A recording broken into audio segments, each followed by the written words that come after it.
எல்லாருக்கும் வணக்கங்க. எல்லாரும் நல்லா இருக்கீங்களா? இன்றைக்கி நம்ம கனமா சுலகில் என்ன வீடியோ பார்க்க போகிறோம்னா, 17 வருஷமா புற்றுநோயால் பாதிக்கப்பட்ட வயசான பாட்டி, அவங்களோட கணவரை படுத்த படுக்கையில் இருக்கிறவங்கள ஒரு குழந்தைய பார்க்குற மாதிரி பார்த்துக்கிட்டு வர்றாங்க.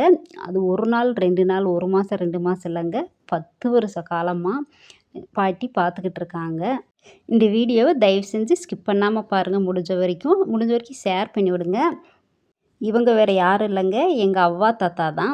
எங்கள் அவ்வாவுக்கு பார்த்திங்கன்னா 17 வருஷத்துக்கு முன்னாடி திடீர்னு பார்த்திங்கன்னா உடம்பு முடியாமல் ஆயிடுச்சு.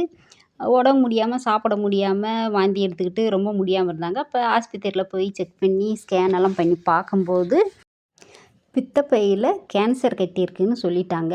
சொல்லி ஆஸ்பத்திரியிலலாம் பார்த்திங்கன்னா சென்னை வரைக்குமே போயிருந்தோம்.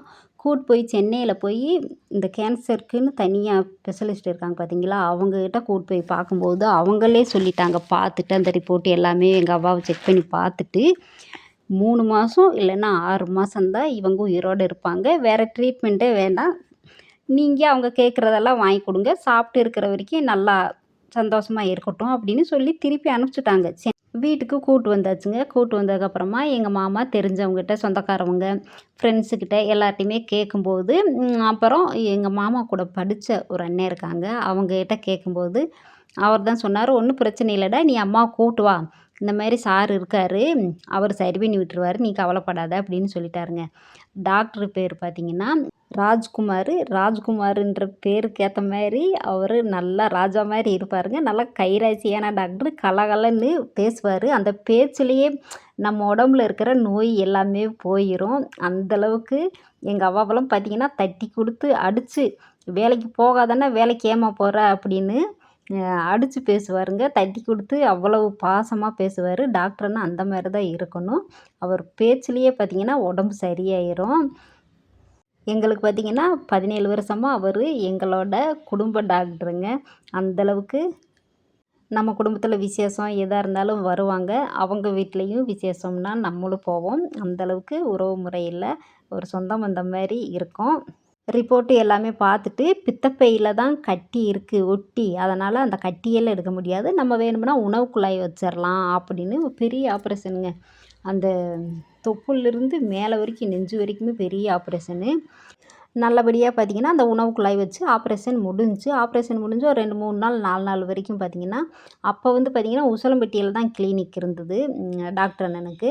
அங்கே தான் வச்சு ஆப்ரேஷன்லாம் பண்ணி முடிச்சுட்டு, அப்புறம் ரொம்ப முடியாமல் இருக்கவும், இங்கே வந்து நம்மக்கிட்ட அவ்வளோ வசதி இல்லை, நிறைய மருத்துவ வசதிகள் இல்லை. அதனால் நீங்கள் மதுரை ஜிஹெச் கொண்டு போயிருங்க, பெரிய ஆஸ்பத்திரிக்கு, நேதாஜி மருத்துவமனைக்கு அப்படின்னு சொல்லவும், அங்கே கொண்டு போய் 10, 20 நாள் வரைக்கும் வச்சுருந்து, அங்கே நல்லா சரியானதுக்கப்புறமா அங்கேயும் வந்து பார்ப்பாராங்க.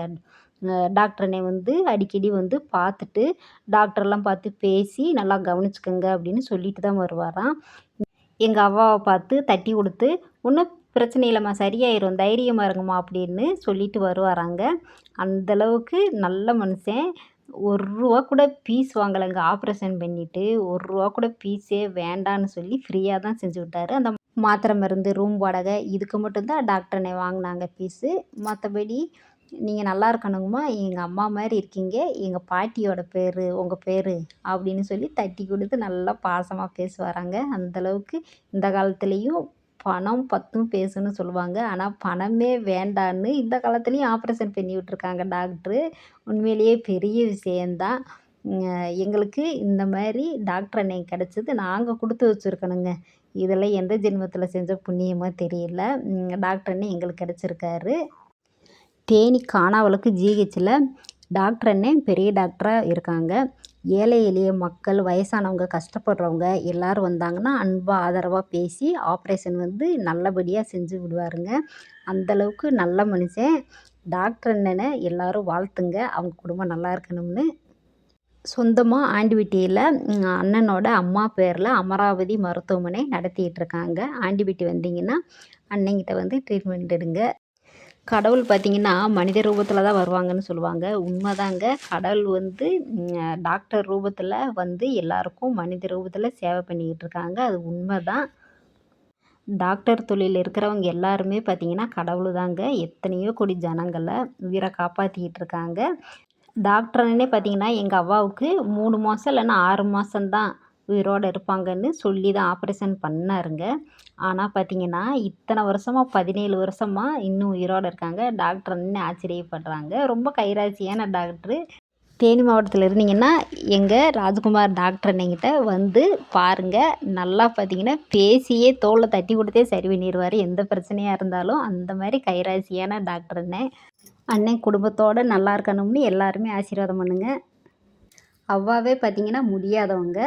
அவங்களும் முடியாமல் தாத்தாவையும் 10 வருஷமாக பார்த்தீங்கன்னா படுத்த படுக்கையாக இருக்கிறவரை கவனிச்சுக்கிட்டு வராங்கன்னா இதெல்லாம் பெரிய விஷயங்க. யாரும் இந்த அளவுக்கு பார்க்க மாட்டாங்க. 1 நாள் 2 நாள் பார்க்குறதே பெரிய விஷயம். 1 மாதம் 2 மாதம்னா கூட பார்த்துரலாம். அதுவும் 10 வருஷமாக குளிக்க வைக்கிறது, சாப்பாடு ஊட்டுறது, மாத்திரை மருந்து எடுத்து கொடுக்குறது, பாத்ரூம் போகிறது, சுத்தம் பண்ணுறது எல்லாம் பார்க்குறதுன்னா சாதாரணமான விஷயம் இல்லை. எல்லாருமே இந்த மாதிரி பார்க்க முடியாது. எங்கள் ஊர்லேயே சொல்லுவாங்க, உன்னைய மாதிரியெல்லாம் யாரும் பார்க்க முடியாது அப்படின்னு. அந்தளவுக்கு பார்த்துக்கிட்டு இருக்காங்க. இப்போ குளிக்க வைக்கிறதே பாருங்கள், நீங்களே பார்த்துட்டு இருந்திருப்பீங்க. 2, 3 நாளைக்கு ஒரு தடவை, வாரத்துக்கு 2 நாள் 3 நாள் குளிக்க வச்சு விட்ருவாங்க. தலைக்கு வாரத்துக்கு 1 நாள் குளிக்கிறதுங்க. அந்த மாதிரி குளிக்க வச்சாலும் நல்லா தேய்ச்சி அந்த அழுக்கெல்லாம் இல்லாமல் எப்படி குளிக்க வைக்கிறாங்க நீங்களே பாருங்கள். தாத்தா கிட்ட பார்த்தீங்கன்னா படுத்துக்கிட்டே தானே இருக்கார். ஒரு வாடை வராதுங்க தாத்தா கிட்ட இருந்து. அந்தளவுக்கு நல்லா சுத்தமாக வச்சுருப்பாங்க. ஏன்னா படுத்த படுக்கையில் இருக்கிறவங்கள நல்லா சுத்தபத்தமாக வைக்கணும். இல்லைன்னா புழு வச்சிரும்னு சொல்லுவாங்க. உண்மைதாங்க. நம்ம சரியாக கவனிக்காமல் இருந்தால் படுத்த படுக்கையில் இருக்கிறவங்க பின்னாடி அந்த முதுகு பக்கத்தில் பார்த்தீங்கன்னா புழு வச்சுருங்க. அந்தளவுக்கு நான் நிறைய பேரை பார்த்துருக்கேன், கேள்விப்பட்டிருக்கேன். ஆனால் எங்கள் தாத்தாவுக்கெல்லாம் பாருங்கள் இத்தனை வருஷமாக ஒரு வாடை வராமல் இந்த அளவுக்கு பாருங்கள் உட்காந்து நல்லா எப்படி தேய்ச்சி குளிக்க வைக்கிறாங்கன்னு. கை, கால் எல்லாம் அந்த நெகக்கண்ணில் கூட அழுக்கு இல்லாத அளவுக்கு தேய்ச்சி குளிக்க வச்சு விடுவாங்க. அவங்களுக்கும் முடியாதோட தான் பாருங்கள் உட்காந்து தேய்ச்சி குளிக்க வச்சுக்கிட்டு இருக்காங்க. எங்கள் தாத்தா வேறு பேசினதவே ஏதாவது ஒன்று பேசிக்கிட்டே இருப்பாருங்க தொணன்னு. அது பேசாதுன்னு சொன்னாலும் திரும்ப திரும்ப அதவே கேட்டுக்கிட்டு இருப்பார். அது வேறு டென்ஷனு. எங்கள் அவ்வா ரொம்பயும் பார்த்தீங்கன்னா இந்த 10 வருஷ காலமாக ரொம்ப அனுபவிச்சுக்கிட்டு இருக்காங்க. எங்கள் அவ்வா தாங்க சிங்கப்பெண்ணு.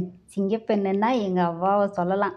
அந்தளவுக்கு வேலையும் சரி, தைரியத்துலேயும் சரி, எமன்கிட்டேயே போராடி உயிரை மீட்டிட்டு வந்தவங்க. எங்கள் அவ்வாவுக்கு அப்புறம் பார்த்தீங்கன்னா கேன்சரால் பாதிக்கப்பட்டவங்க நிறைய பேர் எங்கள் கண்ணு முன்னாடியே இறந்து போயிட்டாங்க. குறைஞ்சது 3 மாதம், 6 மாதம், 1 வருஷம் இதுக்குள்ளேயே பார்த்தீங்கன்னா இறந்து போயிடுவாங்க. ஆனால் எங்கள் அவ்வா பாருங்கள் 17 வருஷமா இன்னுமே பார்த்தீங்கன்னா ஆரோக்கியமாக ஓடிக்கிட்டே இருக்காங்க. அதுவும் எங்கள் தாத்தாவை பார்த்துக்கிட்டு. ஒரு குழந்தைய பார்க்குற மாதிரி ஒரு பெத்த தாய் குழந்தைய எப்படி பார்ப்பாங்க? அந்த மாதிரி பார்த்து ஒவ்வொரு விஷயமும் பார்த்து பார்த்து கவனிச்சுக்கிட்டு இருக்காங்க. எங்கள் தாத்தாவுக்கு சாப்பாடு ஊட்டுறதுலேருந்து, குளிக்க வைக்கிறதுலேருந்து, பாத்ரூம் போய் அதையும் கழுவிக்கிட்டு திடீர்னு பார்த்தீங்கன்னா நைட் டயத்தில் ஒரு சில டயத்தில் டூ பாத்தெல்லாம் போயிடுவாராங்க பெட்டில். அதையெல்லாம் இப்போ ஒரு 2, 3 வாரத்துக்கு முன்னாடி கூட நைட்டில் 10, 11 மணிக்கு பாத்ரூம் போயிட்டாராங்க. அதுக்கப்புறமா எங்கள் அவ்வா எல்லாத்தையும் சுத்தம் பண்ணிவிட்டு தாத்தாவையும் தொடச்சி விட்டு அதுக்கப்புறமா 1 மணிக்கு மேலே தான் தூங்குனாங்களாம். ஏற்கனவே இவங்களுக்கும் முடியாதோட எங்கள் தாத்தாவையும் பார்த்துக்கிட்டு கவனிச்சுக்கிட்டு இருக்காங்க. கடவுள் பார்த்தீங்கன்னா போன உயிரை திருப்பி கொடுத்துருக்காருன்னா தாத்தாவுக்கு சேவை பண்ணுறதுக்காக தான் எங்கள் அவ்வா உயிரை திரும்பியும் கொடுத்துருக்காருங்க. இந்த அளவுக்கு யாருனாலையும் பார்க்க முடியாது. பெத்த பிள்ளைகளாக இருந்தாலும் சரி, பேரம்பேத்திகளாக இருந்தாலும் சரி, நானாக இருந்தாலும் இத்தனை வருஷமாக பார்க்க மாட்டோம். உண்மைதாங்க. இத்தனை வருஷமாக பார்த்தீங்கன்னா வேறு யாரும் பார்த்துருந்தா இத்தனை வருஷமாக எங்கள் தாத்தா உயிரோடு இருக்க மாட்டார். எங்கள் அவ்வா பார்க்க போய் இப்போ 10 வருஷமாக நல்லா பாதுகாப்பாக ஒரு குழந்தைக்கு என்னென்ன தேவையோ அது எல்லாமே ஒரு பொருள் கூட தாத்தாவை விட்டுட்டு சாப்பிட மாட்டாங்க எங்கள் அவ்வா. எங்கள் தாத்தாவும் அதே மாரி தான். அவ்வாவை விட்டுட்டு சாப்பிட மாட்டாங்க. 2 பேரும் அவ்வளவு பாசமாக இருப்பாங்க. விட்டு கொடுக்க மாட்டாங்க பாருங்க. எப்போ வேலைக்கு போயிட்டு வந்தாலும் எங்கள் தாத்தா எங்கள் அவ்வா வர்றதுக்கு முன்னாடியே ஏதாவது வாங்கி வச்சுக்கிருவார். நல்லா இருக்கும்போதேவும் வாங்கி வச்சு வரவுமே சாப்பிட கொடுப்பாரு. அந்த மாதிரி நல்லா பாசமாக இருப்பாங்க ஒத்துமையாக. இப்போ இருக்கிறவங்களாம் பார்த்தீங்கன்னா கல்யாணம் ஆகி 3 நாள் 3 மாதத்துலேயே பார்த்தீங்கன்னா பிடிக்காம டைவர்ஸ் ஆகி போகிறதும் நிறைய பிரச்சனையில் இருக்காங்க. ஆனால் இவங்க இத்தனை வருஷமாக பார்த்தீங்கன்னா ஒத்துமையாக அதுவும் முடியாமல் இருக்கும்போது தாங்க பார்க்குறது பெரிய விஷயம். அவங்களோட அன்பு தெரியுது பாருங்க. இப்போ தாங்க நல்லா இருக்கும்போது அவங்களோட அன்பு பாசம் தெரியாது. முடியாமல் படுத்திருக்காங்க பார்த்தீங்களா? அப்போ தான் அவங்க நல்லவங்களா கெட்டவங்களான்னு தெரியும். கட்டுன புருஷன் பொண்டாட்டியா இருந்தாலுமே பார்த்தீங்கன்னா, ஒரு சில இடத்துலலாம் பார்த்தீங்கன்னா, முடியலைன்னா பார்க்காம போயிடுறாங்க. என்னாலலாம் பார்க்க முடியாதுன்னு. அப்படி பார்க்காம விட்டா அவங்கலாம் அவ்வளோதான் அப்படியேவும் அவங்களுக்கு முடிஞ்சிரும். சாப்பாடு தண்ணி குடுக்காம, மாத்திரை மருந்து குடுக்காம, எத்தனையோ இடத்துல அவங்கள இது பண்ணிடுறாங்க. கருணை கொலையா அந்த மாரியெல்லாம் பண்றாங்க.